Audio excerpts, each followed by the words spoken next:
नमस्कार, मिलन एक्सप्रेस में आपका स्वागत है। मैं शालू और आप हमारा कार्यक्रम देख रहे हैं छोटी मुलाकात बड़ी बात। जी, आपने इस कार्यक्रम में हर बार आपको एक नई शख्सियत से रूबरू कराते हैं। जो आज की हमारी शख्सियत है वह प्रियंका कटवाल जी, जो कि भारत विकास परिषद श्री राधाकृष्ण शाखा के अध्यक्ष व भाजपा महिला जिला मोर्चा की जिला उपाध्यक्ष है। आइए बाकी बातें उन्हीं से करते हैं उनके विषय में। सबसे पहले तो हमारे कार्यक्रम में मैम आपका बहुत बहुत स्वागत है।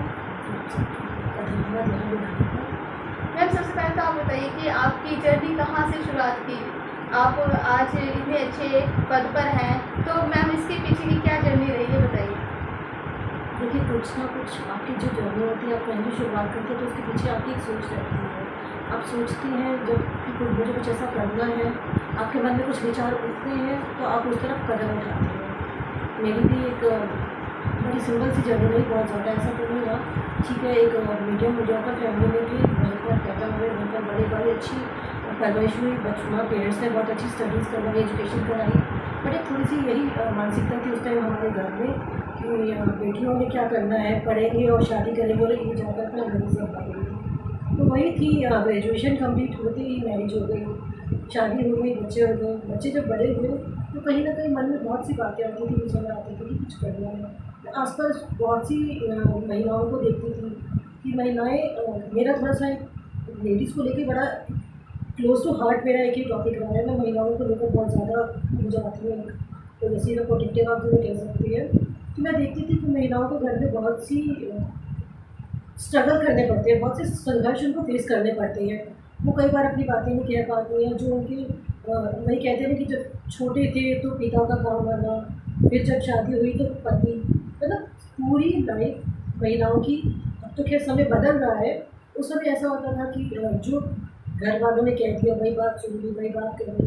कहीं ना कहीं बार मन में बहुत आता था कि ये सब क्यों, क्या हमारी भी कोई ज़िंदगी नहीं है, क्या हम अपनी मर्ज़ी से कुछ नहीं कर पाते हैं। तो मन में कहीं ना कहीं उठता था कि मुझे कुछ करना है। और खैर मैं इस बारे में अपने आप को बहुत लकी कहूँगी कि मेरा सबने बहुत साथ दिया। 2015 की बात है, मुझे जब बच्चे मेरे बड़े हो गए, स्कूल गोए हो गए, मैं थोड़ा सा घर परिवार से फ्री हो गई, तो उसके बाद मुझे लगा कि नहीं, अब मैं थोड़ा सा बाहर निकल सकती हूँ। उस टाइम मैं एज ए टीचर जॉब भी कर रही थी, तो लोगों से मेरा मिलना जुलना भी हुआ। और सबसे पहले मैंने राहगिरी ज्वाइन की, उसके बाद फिर मेरा सर्कल बढ़ता गया और फिर मैं सामाजिक क्षेत्रों में अन्य संस्थाओं से जुड़ती गई, फिर मैं भारत विकास परिषद से जुड़ी। मैम, आप हमें ये बताइए, जो भारत विकास परिषद है, जो राधाकृष्ण शाखा कब बनी और किस किस तरह के कार्य करे आप एक अध्यक्ष होने के नाते से। भारत विकास परिषद का गठन 1963 में हुआ था। डॉक्टर सूरज प्रकाश ने उन्होंने इसका गठन किया था। और उस समय युद्ध की स्थिति थी। युद्ध की स्थिति में क्या होता था कि जैसे बहुत से लोग हमारे यहाँ भारत में ऐसे थे जिनके पास खाने के लिए कुछ नहीं था, कपड़े नहीं थे, रहने के लिए जगह नहीं थी। तो डॉक्टर सूरज प्रकाश का एक विचार था, उन्होंने क्या एक संगठन बनाया कि जो हमारे समाज के संपन्न लोग हैं उन लोगों से सहयोग लेकर ज़रूरतमंद लोगों को देना। तो उस समय उन्होंने एक संगठन बनाया था जिसको उन्होंने नाम दिया था भारत विकास परिषद। भारत विकास परिषद आज पूरे नेशनल लेवल पर है, पूरे ऑल इंडिया में काम कर रहे हैं और बहुत सी इसकी शाखाएँ हैं। हमारे करनाल में ही इसकी 6 शाखाएँ हैं, जिसकी एक शाखा है श्री राधाकृष्ण शाखा, जिसकी अध्यक्षता बने इस समय मेरे पास 4 वर्ष हो गए इस समय के पास। तो हम तरह तरह के सामाजिक कार्य इसमें करते हैं। हमारे 5 सूत्र हैं इसमें सब भारत विकास परिषद में: सेवा, संपर्क, सहयोग, समर्पण, संस्कार। तो इन 5 के ऊपर ही हम काम करते हैं। समाज में जो अच्छा वर्ग है, संपन्न वर्ग है, उनसे संपर्क करते हैं, उनका सहयोग लेते हैं। उनका सहयोग लेकर फिर आगे हमें जहाँ सेवा के और संस्कार के कार्य होते हैं हम करते हैं। मैम, जैसे इस तरह से हमारा कार्य। मैम, आपने बात की सामाजिक कार्य होगी, तो किस तरह के सामाजिक कार्य करते हैं? ये तो आपने 5 वो बताया, 5 सूत्र बताए, हमारे 5 सूत्र पर भारत विकास परिषद कार्य करता है। तो हर तरह के सामाजिक कार्य, किसी भी तरह के सेवा कार्य, जैसे तरह तरह के कार्य होते हैं। अब जैसे अब सर्दियाँ आ रही हैं तो कमर वितरण का कार्यक्रम है। आज भी अभी हमें कहीं नंबर अपना शहरों में जाना है, वहाँ पर कमर वितरण का है। और ये हवाई अड्डे होते हैं, किसी भी तरह की ज़रूरत होती है, हमें पीछे हमारे शाखा की तरफ से ही हमने 3-4 जो ज़रूरतमंद ऐसे थे जिनको हमने कृत्रिम अंग की सेवा प्रदान करवाई। जिनकी एक्सीडेंट हो गया था, इंजरी में किसी की लेग नहीं रही, तो हमने उनको कृत्रिम लेग उनको दवाई, जैसे ज़रूरत थी उनको हमने ट्राईसाइकिल्स भी उनको हमने दिलवाए। और इस तरह के अब संस्कार में हमारे कार्यक्रम आते हैं बच्चों को समझाने के कि संस्कार जो है बच्चों के अंदर बचपन से ही पोषित हों। कि बच्चों को जैसे अब हम देखते हैं बच्चे आधुनिकता की तरफ ज़्यादा जा रहे हैं और भारतीय संस्कृति से हटते जा रहे हैं, तो बच्चों को हमें अपने संस्कारों से कैसे जोड़ के रखना है। इसके लिए बहुत से कार्यक्रम होते हैं। जैसे हमारा अभी रिसेंट ही हमारा प्रोग्राम हुआ है भारत को जानो। इसका नाम, इस प्रोजेक्ट का नाम ही भारत को जानो है, जिसमें भारत की हर तरह की धार्मिक, सांस्कृतिक, राजनीतिक हर तरह के क्वेश्चंस होते हैं, क्विज होती हैं और बच्चे पार्टिसिपेट करते हैं। इससे पहले हमने करवाया था एकल समूहगान प्रतियोगिता। अब एकल समूहगान प्रतियोगिता में क्या था, जिसमें आपको बच्चों को 2 गीतों पर परफॉर्म करना है और दोनों ही इम्पॉर्टेंट है, जिसमें आपको एक हिंदी है और एक संस्कृत है और आपको हिंदी और संस्कृत ही करना है। और हिंदी हमारी राष्ट्रभाषा है, संस्कृत भी कहीं ना कहीं हमारा राष्ट्रीय भाषा है, राजभाषा। और उसके बाद जो संस्कृत है वो हमारी वैदिक भाषा है, मंत्रोच्चारण जितने भी हमारे तो इस तरह से हम बच्चों के अंदर संस्कार पोषित करते हैं। मैम, आपने इस तरह पे क्विज की बात करी, क्विज कंपटीशन कहाँ रखा जाता है, किस तरह से करवाया जाता है? क्विज कंपटीशन पहले हमारे शाखा स्तर पर होते हैं। हम सभी स्कूल्स में जाते हैं, स्कूल्स में टीचर्स प्रिंसिपल से बात करते हैं, उनको कहते हैं, बच्चों को मोटिवेट करते हैं। पहले शाखा लेवल पर होते हैं, इंटर स्कूल्स होते हैं, इंटर स्कूल्स के बाद फिर आगे प्रांत में जाते हैं, क्षेत्र में और फिर आगे राष्ट्र में। तो मैम, किस तरह से बच्चों को चुना जाता है इसके लिए? जैसे मैंने आपको बताया, समूहगान प्रतियोगिता में बच्चों ने परफॉर्म किया। हमारा जो इस वर्ष का जो हमारा समूहगान प्रतियोगिता हुआ था बाबा रामदास में हुआ था, जिसमें से 6 स्कूलों में पार्टिसिपेट किया था। 6 स्कूलों में पार्टिसिपेट किया था। सभी स्कूल की टीम्स को हर टीम को दोनों हिंदी और संस्कृत दोनों गानों में दोनों के गीतों में परफॉर्म करना था। फिर उन 6 स्कूल्स में जो टीम बेस्ट थी उसको हमने आगे प्रांत में भेजा। फिर प्रांत में ऐसे ही जैसे मैंने आपको बताया कि सभी शाखाओं से चुन के टीम जाती है, फिर वहाँ पर जजमेंट होती है, वहाँ जब निर्णायक मंडल होता है, फिर वहाँ पर उनका चुनाव होता है और फिर वो आगे जाती है। इसी तरह से भारत को जाना होता है। सब स्कूल्स में हम जाते हैं, स्कूल में बात करते हैं, बच्चों की क्विज़ेज होती हैं, रिटर्न भी होती है, ओरल भी होती है, बजर राउंड्स भी होते हैं। फिर जो बच्चों के अच्छे मार्क्स आते हैं हम उनको आगे भेजते हैं। फिर जैसे कोई जरूरतमंद है तो वो किस तरह से कॉन्टैक्ट कर सकते हैं आपसे? जैसे मिलना, कॉन्टैक्ट करना, उसको जरूरत क्या है? जैसे अभी आपने बात करी कृत्रिम अंगों की, कृत्रिम अंग भी आपने लगवाए हैं जो जिनको ज़रूरत थी, तो किस तरह से वो आपसे संपर्क करते हैं? जी, हमारे जैसे हमारे भारतीय विकास परिषद के बहुत से सदस्य हैं और हम सामाजिक सदस्य हैं। हम आप सबके बीच में ही रहते हैं। आपके थ्रू, जैसे आज आप हमसे बात कर रहे हैं, आपके थ्रू भी हमसे कोई बात करना चाहे तो हमसे कर सकते हैं। बाकी सामाजिक सदस्य सबसे मिलते हैं, सभी हमें जानते हैं। जिस भी तरह से सहयोग हमसे बन पड़ता है तो हम करते हैं। जैसे कोई जैसे बहुत सी ऐसी सामाजिक संस्थाएं होती हैं, कॉन्टैक्ट नंबर होते हैं, वेबसाइट होती हैं, तो इस तरह से कोई कॉन्टैक्ट करते नहीं, हैं? ऐसे ऑफिशियल नंबर तो नहीं है, हमारे पर्सनल नंबर है।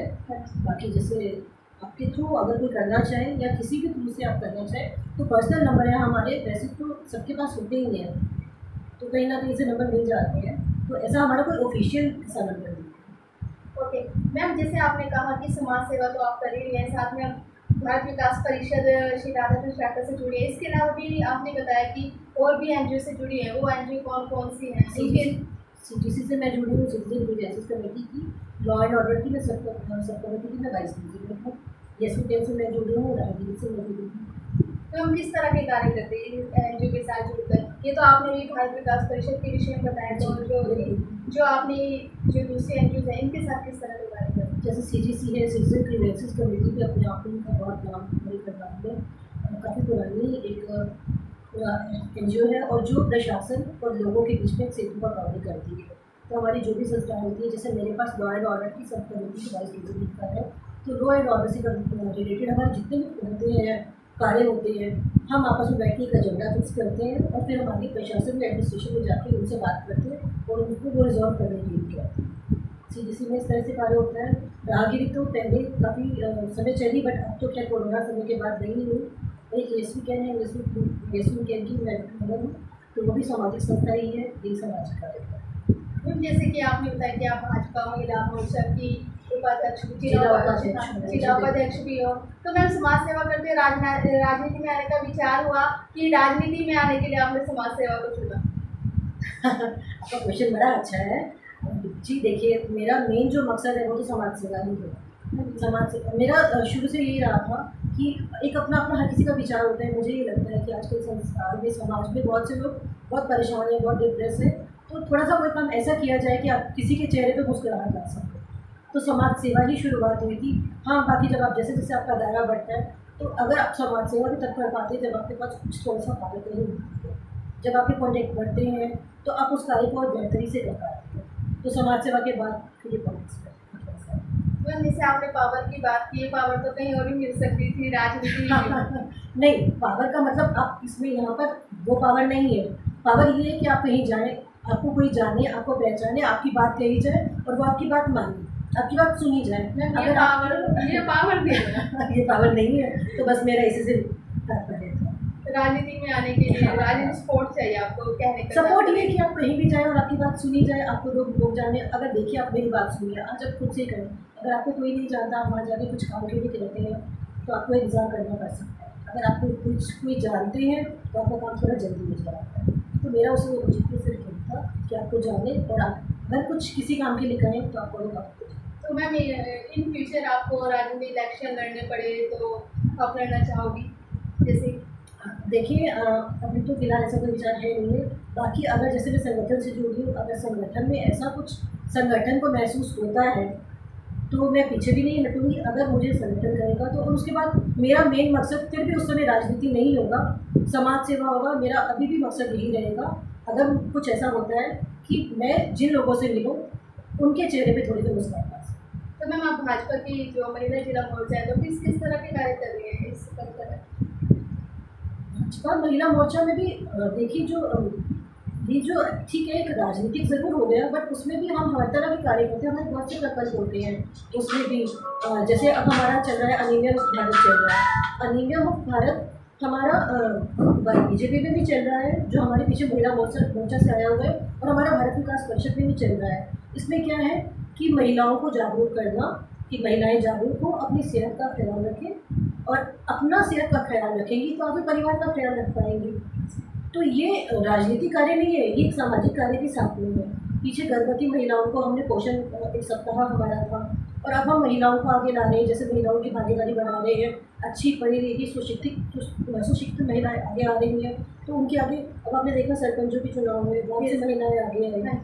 तो महिलाएं आगे आती हैं, तो महिलाएं, ठीक है, मैं इसमें कुछ कमेंट ये नहीं करूँगी, पर बहुत अच्छे से संभालती है। वो घर परिवार भी संभालना चाहती है, जानती है, समाज भी संभालना चाहती है। तो इस तरह से हम महिलाओं को, जैसे कि आप जिस पद पर हो, कई आलोचना का सामना कर सकते हैं कि जैसे अब तक तो ऐसी कोई आलोचना का सामना मुझे नहीं करना पड़ा। तो यानी आप मेरा करती है? नहीं, अभी तक तो सबका मुझे बहुत साथ मिला, सबका बहुत सहयोग मिला। चाहे मैं भारत विकास परिषद में रही, और अब मैं अगर भारतीय जनता पार्टी में भाजपा में भी आई हूँ, मुझे सबका बहुत सहयोग मिला। तो मुझे अभी तक ऐसा कुछ आलोचना का सामना नहीं करना पड़ा। तो मैम, आप हमारे दर्शकों से क्या अपील करना चाहिए? आप कई एनजीओ से भी जुड़ी हैं, इस तरह से समाज सेवा को लेकर। हाँ, मैं दर्शकों से यही अपील करना चाहूँगी। देखिए, हम अपने लिए तो सब जीते हैं, अपने लिए सब कार्य करते हैं। समाज के लिए हमें थोड़ा सा समय निकालना चाहिए।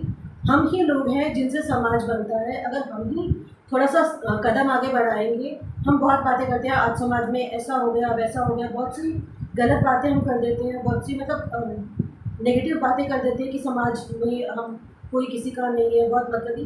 पर समाज बनता किनसे है? समाज हमसे ही बनता है।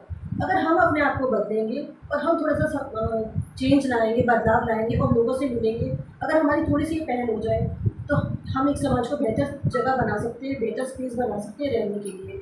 तो सभी को अपने पर्सनल कार्य करते हुए थोड़ा सा समाज के लिए समय ज़रूर निकालना चाहिए। मैम, इन फ्यूचर जैसे भारत विकास राधा कृष्ण शाखा की करनाल में और किस तरह की योजनाएं हैं समाज सेवा को लेकर? योजनाएं तो हमारी चलती रहती है।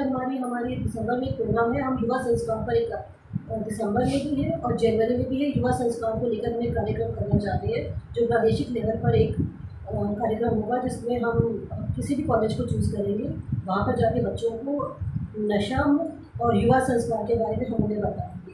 ये हमारा एक फ्यूचर है।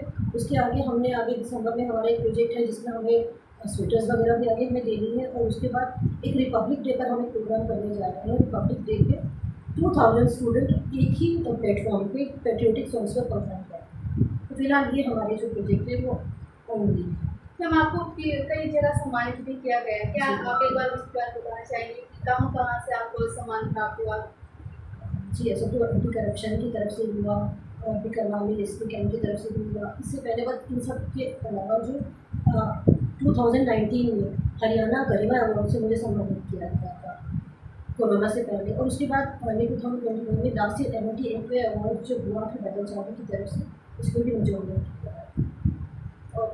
और भी कई ऐसे अवार्ड हैं जो ये थे हमारे कार्यक्रम छोटी मुलाकात बड़ी बात में प्रियंका कटवाल जी, जिन्होंने अपनी लाइफ से जुड़ी बहुत सी बातें बताई, साथ ही जिस तरह के वो समाज के लिए कार्य कर रहे हैं उनके विषय में भी बात की गई। ये हमारे कार्यक्रम में आई, इनके लिए हम उनका बहुत बहुत धन्यवाद करते हैं। मैम आपको बहुत बहुत धन्यवाद, आप हमारे कार्यक्रम में आए छोटी मुलाकात बड़ी बात में, इसलिए आपका बहुत बहुत धन्यवाद।